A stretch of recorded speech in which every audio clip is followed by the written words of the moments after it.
there in the building in Detroit, Little Caesars, and you saw the melee, the skirmish basketball between LeBron James and Isaiah Stewart. Isaiah Stewart really wanted to fight. I haven't seen that for a while on a basketball court.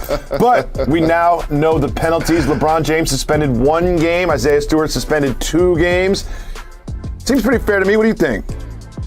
A couple of things. If you notice, Detroit native that was at the game sitting next to Ben Wallace, Hall of Famer, and Rip Hamilton. You know, I made sure when we discussed this, I made no references to the Malice in the Palace, but I also made no references to hold me back, because they needed the Bucks defense to stop Isaiah Stewart.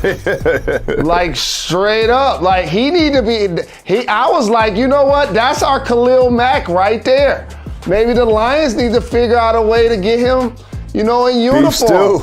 Beef stew. But in all honesty, the league got it right here.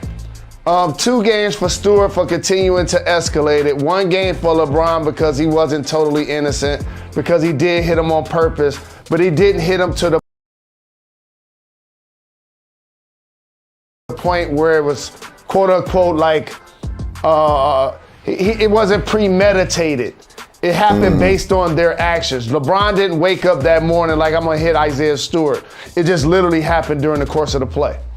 Yeah, I think so. I think LeBron James didn't like square up and punch him in the face, but he certainly was reacting to Isaiah Stewart being physical in a violent manner, landed a punch to his face and cut his eye to the point where he needed 5 stitches. That can't go unpunished. He gets 1 game. Isaiah Stewart, as we always seen so many times, like a 75-year-old referee kind of holding back a 250-pound, 23-year-old athlete.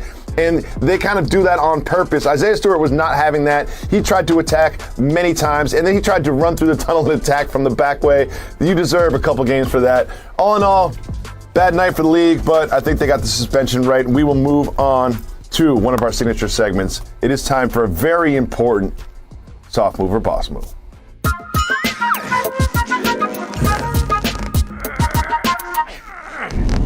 The story from the NBA last night had nothing to do with the action on the court and everything to do with the action in the tunnel on the way to the Wizards game. Kyle Kuzma put together this outfit. Mr. Rose, soft move or boss move, the gigantic pink sweater?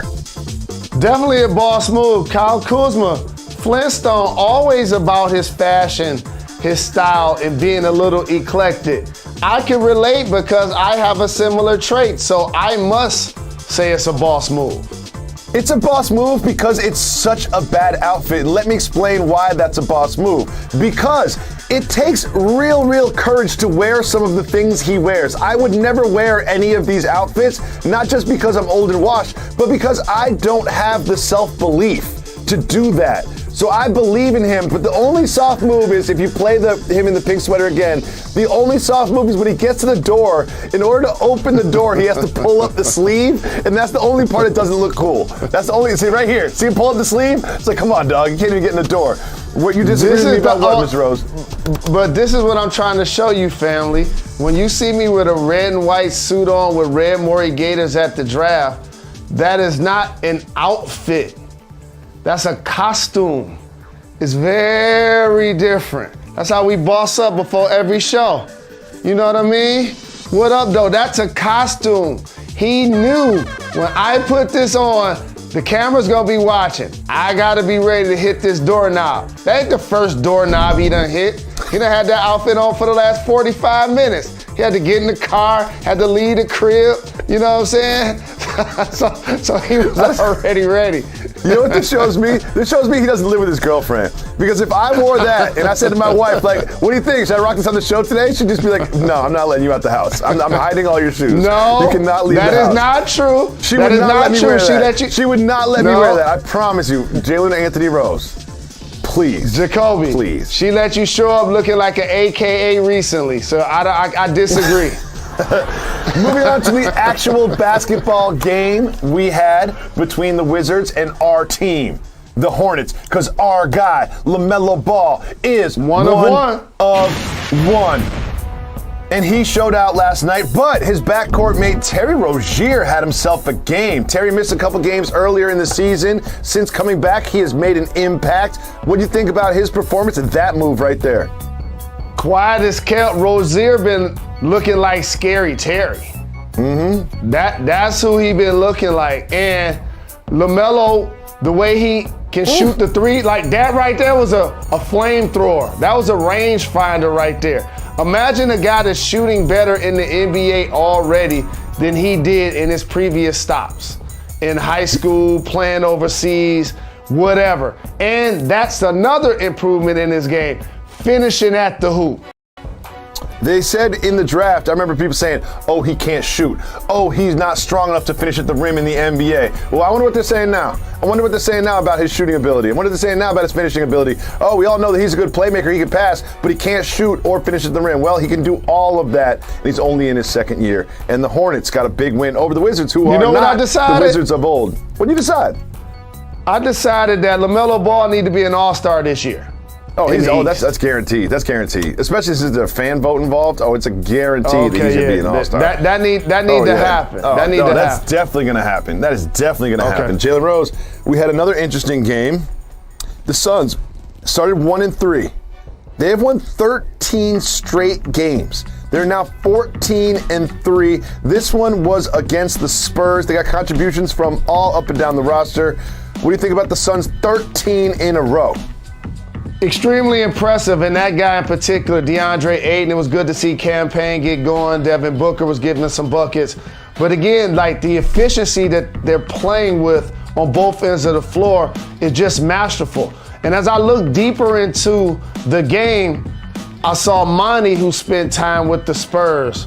And then I thought about Patty Mills with the Nets and their president, Sean Marks, who came from the Spurs, who added LaMarcus Aldridge and Kawhi Leonard. And I looked at the Spurs team and I looked at their record and I was like, you know what, Jacoby? I'm not going to necessarily this game, and we all know when Russell Westbrook gets the keys all the way and he's able to dominate the ball majority of the game, he's able to make others around him better. Meaning not an Anthony Davis, but he could get a DeAndre Jordan 16 points because all of them gonna be lobs at the basket. So I'm looking at this and I'm like, well, I know we got our concerns about the Lakers, but the Knicks are not that good right now. They're playing horrible. Okay. Wow. All right. Richard, you're making a face. No. I was going to let JJ. All right. Well, then let's let JJ go because I am curious, JJ. Russ has taken so much flack this season, and we see him in spurts, right? Looking, okay, that's old Russ. What is the indicator when you are watching him play for when Russ is playing at a high level? How much he's in the paint. And that's what it comes down to. How much is he not settling for jumpers? The other night in Detroit, early in the game, they're basically playing off of him at all times. The ball would swing to him. He'd settle for a jumper. He led that comeback along with Melo by just getting in the paint. The more he gets in the paint, the more he creates for other people. The other thing about this team, at times, Talen Horton-Tucker has looked like a revelation, just incredible playmaking, a guy you can run your offense through at times. But that's part of the problem with this team. You already have three guys you can run your offense through in Westbrook, AD, and LeBron. The only guy who's really starring as a role player is Carmelo, and so there's got to be more guys starring in their roles for the Lakers. Well, and one stat that was up on the bottom previously that was interesting to me, 3 turnovers for Russell Westbrook over the last 4 games, and that makes a huge difference. So, Richard, we heard Perks real down on the Knicks. Who you got tonight? Honestly, I still have the Knicks. I still have the Knicks. I think the Knicks, this is an opportunity for them. Look, it doesn't matter who's on that roster, whether LeBron is playing, AD's questionable. When the Lakers show up, that Garden is going to be rocking. I will give them the respect that they are due. And I do believe this is an opportunity for them to start building some momentum. But to Perk's point, the Knicks have not been playing great. When you set the bar where you set it last year, then people have expectations coming into the season for the first time. And understand this about the Garden, people love to play against you in the Garden. I'm just saying my career high on the road is in the Garden. People like playing there. You just wanted to get in a way to see 100%. But don't worry. January 25th, you guys will be able to check out LeBron at Barclays. It's a beautiful arena. Go check it out. Are you going to be there, Richard? I might be there. It's my son's birthday. It's a beautiful vibe. This ain't about you. This ain't about you. JJ, who you got tonight? I got the Knicks tonight.